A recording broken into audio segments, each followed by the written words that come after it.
Hello guys! Karon kay magluto ta og adobo. Come on, let's go!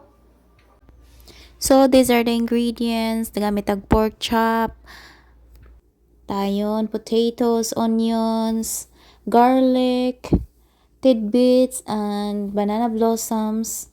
And then, ato ra nang gi-fried ang atong pork chop, marinated pork chop. Tapos, wait until na ma-brown brown siya. Tapos, ito na ukay-ukay balikan. Kaya na evenly maluto ang side. So, ayan, ato lang ng haunon.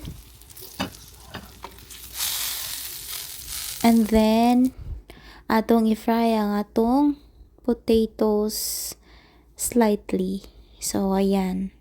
Slightly lang ang pagka-fry. So, gigamit ra gihapon nako ang mantika nga naa sa pan. So, ana ra siya. Ito na po ng haunon ang potatoes. O dayon, proceed na po ta sa magprito na po ta sa bawang o sibuyas. Gidungan na lang nako kay nagdali, kay gigutom na. So, sunog-sunog yun na atong pan, no? Kay tungod na sa marinated pork. So, next is, atong ibutang dayon tong sauce sa marinated pork na to. Na po may nabilin. So, ayan.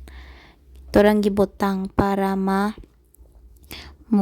na siya. To let it simmer for few minutes. Dayon, nag-add on ko dayon ana og 1/2 cup of water. Mag-add tag water para soft and tender ang atong karni. So, ayan, okay. Times 2, times 3. Dayon, ang next atong buhaton, i-add tong mga potatoes nga atong pirito.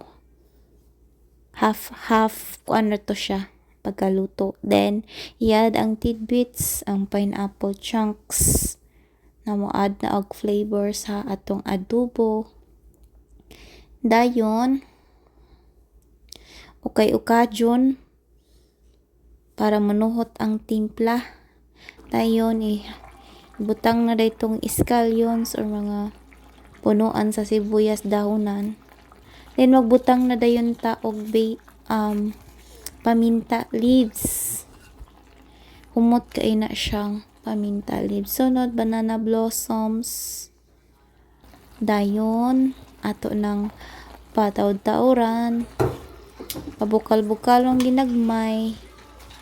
Dayon, nakalimot daay ko na aday nay i-add on nga kamay di ay sugar. Gamay nga sugar para mabalance ang parat ug ang tamis. So, ayan, nag-add on ako sa final na yellow onions na siya. Yellow onions. So, gipabukal nagkadiyot para ready na haunon. Ug mauna na siya. Kihaon na to. Gutom na kayo, mga una ta. Bye.